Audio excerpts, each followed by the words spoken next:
வாழ்க வையகம், வாழ்க வளத்துடன் உலகெங்கும் இருக்கும் மாயம் பக்தி குடும்பத்தினருக்கு டாக்டர் டிவைன் தினேஷன் அன்பான வணக்கங்கள்.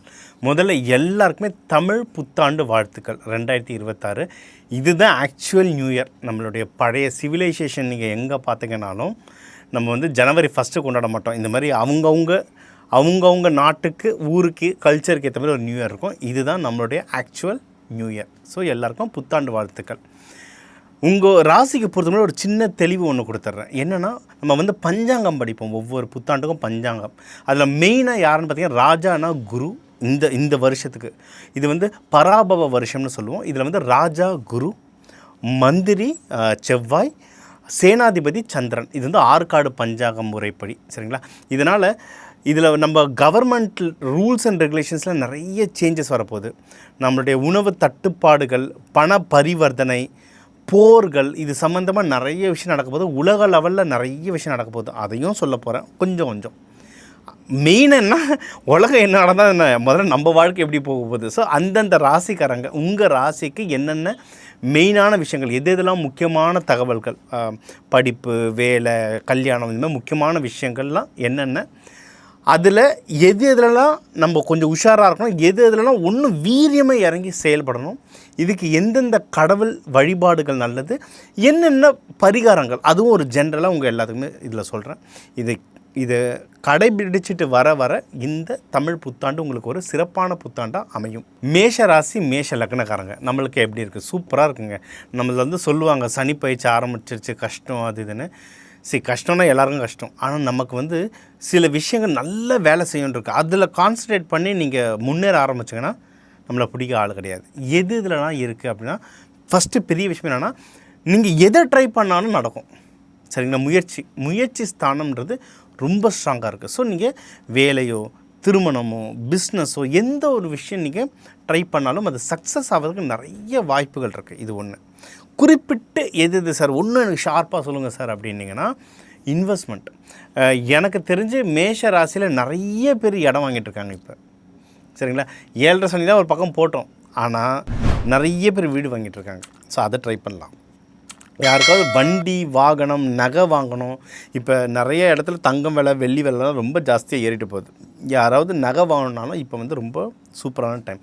அதாவது இன்வெஸ்ட்மெண்ட் பண்ணுறதுக்கு நல்ல டைம். இதில் மெயினாக என்ன அப்படின்னா, உங்களுடைய குடும்ப உறுப்பினர்களே உங்களுக்கு ரொம்ப ஹெல்ப் பண்ணுவாங்க. அம்மா, அப்பா, அண்ணன், தம்பி எல்லாம். ஏன்னா உங்களுக்கு அந்த ஃபேமிலின்றது ஸ்டேட்டஸ் வந்து இப்போ நல்லா இருக்குது. ஸோ அவங்க எல்லாருமே உங்களுக்கு ஹெல்ப் பண்ணுவாங்க, சரிங்களா? அதனால் இன்வெஸ்ட்மெண்ட்டில் கான்சன்ட்ரேட் பண்ணுங்கள். இது ஒன்று. அப்படியே இன்வெஸ்ட்மெண்ட் தொடர்ந்து நம்ம வேறு என்னென்ன பார்க்கலான்னா, பிஸ்னஸ் முன்னேறும், சரிங்களா? பிஸ்னஸ் முன்னேறும். மெயினாக பிஸ்னஸ் முன்னேறதை தாண்டி பிஸ்னஸில் ப்ராஃபிட் வரும். ஏன்னா நிறைய பேர் இன்றைக்கி பிஸ்னஸ் வந்து பேருக்கும் கௌரவத்துக்கும் பண்ணுறோம். இல்லை வேறு வழி இல்லாமல் இது அப்பாவோட பிஸ்னஸ் நான் பண்ணி ஆகணும், இல்லை எனக்கு வேறு வியாபாரம் தெரியாது, அதனால் இதை பண்ணுறாங்க. மெயின் என்னென்னா ப்ராஃபிட் வரணும். நான் எதை விற்றாலும் என் பாக்கெட்டுக்கு மேலே காசு வரணும், அது வரும். இப்போ மேஷ ராசிக்கு லக்னக்காரங்களுக்கு பாக்கெட்டில் காசு வரும், சரிங்களா? அதனால் சூப்பராக இருக்குது. உங்களுக்கு வந்து பொதுவாகவே இப்போ காசு நல்லா வரும் சார். கொஞ்சம் ஸ்ட்ரகிள் வரும். ஏன்னா உங்களுடைய 2ஆம் வீட்டை சனி பகவான் 3ஆம் பார்வையாக பார்க்குறாரு. அதனால் ஸ்ட்ரகிள் வரும். ஆனால் முட்டி மோதுனீங்கன்னா காசு வந்துடும். முட்டி மோதத்தெல்லாம் மேஷராசி லக்னக்காரங்களுக்கு சொல்லியே தரணும். எது வந்தாலும் பார்த்துக்கலாம். அதனால் காசு வரும், குடும்பத்தில் சந்தோஷம் இருக்கும். பிஸ்னஸில் நல்லா கான்சன்ட்ரேட் பண்ணுங்கள்.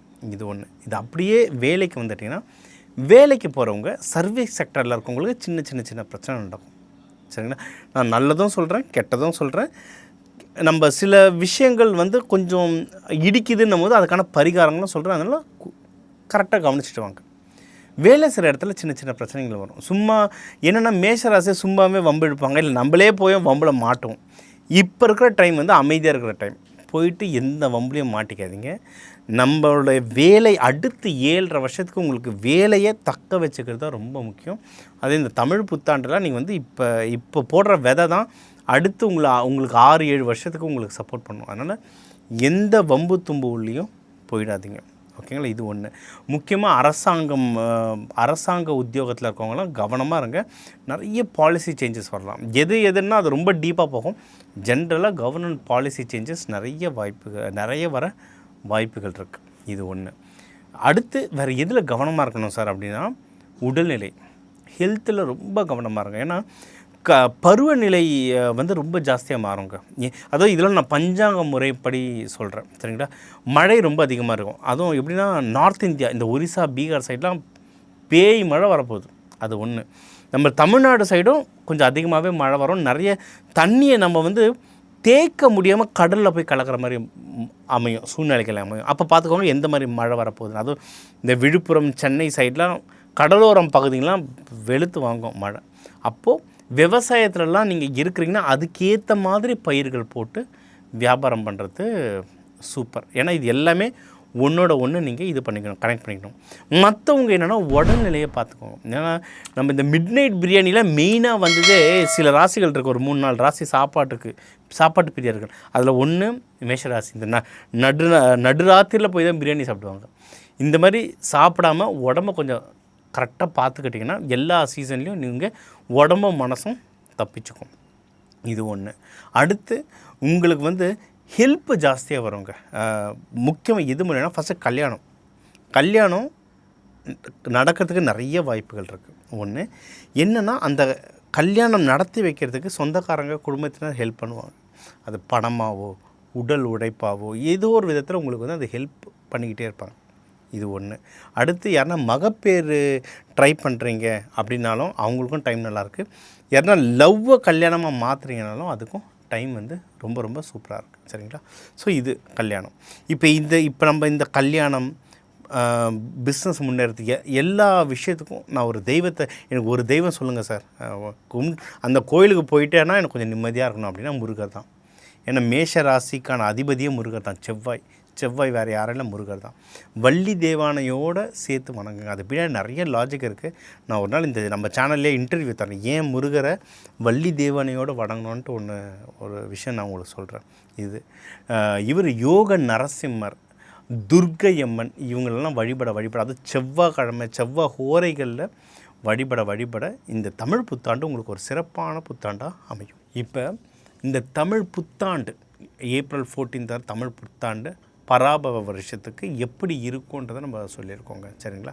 அது சொல்லி 12 கோடி தமிழர்கள், ஒரு ராசிக்கும் ஒரு கோடி பேர், இவங்க எல்லாருக்குமே பொதுவான விஷயங்கள்லாம் சொல்லியிருக்கேன். எப்படி வாழ்க்கை இருக்கும், பணம் எப்படி இருக்கும், வேலை, பிஸ்னஸ், உங்கள் திருமணம் பற்றி, உங்களோட ஹெல்த் விஷயங்கள் பற்றி, ஃப்ரெண்ட்ஸ் யார் உங்களுக்கு ஹெல்ப் பண்ணுவா, யார்கிட்ட ஜாகிரதையாக இருக்கணும், இதெல்லாம் பொதுவாக சொல்லியிருக்கேன். உங்களுக்கு வந்து ஒன்றும் அக்யூரேட்டாக எனக்கு தெரியணும் சார். ஏன்னா நிறைய பேர் நான் லாஸ்ட் கமெண்ட்டெல்லாம் பார்த்தேன், இப்போ ரிஷபத்தில் மாந்தி இருந்தால் என்ன பயன், இதெல்லாம் கேட்டீங்க. இதெல்லாம் ஒவ்வொரு ஜாதகம் பொறுத்து நிறைய மாறுங்க, சரிங்களா. நீங்கள் வந்து உங்கள் ஜாதகத்தை கொடுத்து ஒரு கன்சல்டேஷன் எடுத்துக்கிட்டிங்கன்னா ஒன்றும் தெளிவாக இதில் வந்து நம்ம சொல்லலாம். இன்னொன்று, இப்போ அடுத்தடுத்து நம்மளுடைய இன்டர்வியூஸ் பலன்களில் வந்து நான் கொஞ்சம் சயின்டிஃபிக்காக எடுத்துகிட்டு போகிறேன், சரியா. கோவில்கள் சாமிகளை தாண்டி இது கூடவே விதைகள், தானியங்கள், அதாவது உள்ளம் பெருங்கோயில் ஊனுடம்பே ஆலயம், இதுதான் நம்ம சித்தர்கள் சொன்னது. நம்ம கோவில் கலசத்திலே தானியங்கள் வைக்கிறோம். அப்போ அந்த தானியங்களை நம்ம உடம்பில் வச்சுக்கிட்டால் எப்படி நம்ம உடம்பையே கோவிலாக மாற்றுது. அது தானியங்கள் வச்ச பயிற்சிகள், கலர்ஸ், அரோமான்னு சொல்லணும். எதுக்கு ஆண்டவனுக்கு பூ போடுறோம், எதுக்கு வாசனையாக இருக்கிற பூவாக போடுறோம். காகித பூவையும் போடலாம்ல, ஏன் மல்லிகை பூவாக போடுறோம், ஏன் அந்த வாசனை எதுக்கு, துர்கைக்கு எதுக்கு நம்ம வந்து அரளிப்பூ போடுறோம். இந்த மாதிரி இதெல்லாம் அரோமா தெரப்பியில் வரும். இந்த மாதிரி நிறைய விஷயங்கள் சயின்டிஃபிக்காகவும் ஸ்பிரிச்சுவலாகவும் கலந்து நிறைய பரிகாரங்கள் நம்ம சொல்ல போகிறோம். இதெல்லாம் கேட்டு ப்ராக்டிஸ் பண்ணி ரிசல்ட் எடுத்து கமெண்ட்டில் போடுங்க. உங்களுக்கு நிறைய டீட்டெயில்ஸ் வேணும்னா என்னை தாராளமாக காண்டாக்ட் பண்ணுங்கள். என்னால் என்ன முடியுமோ அதை நம்ம கன்சல்டேஷன் உங்களுக்கு கொடுக்கலாம். இந்த தமிழ் புத்தாண்டு உங்கள் எல்லாருக்கும் சிறப்பாக அமையறதுக்கு எல்லாம் வல்ல அண்ணாமலையாரையும் உண்ணாமலை தாயும் வேண்டிக்கிட்டு உங்களிடம் வாழ்த்து பெறுவது உங்கள் டாக்டர் டிவைன் தினேஷ். வாழ்க வளத்துடன்.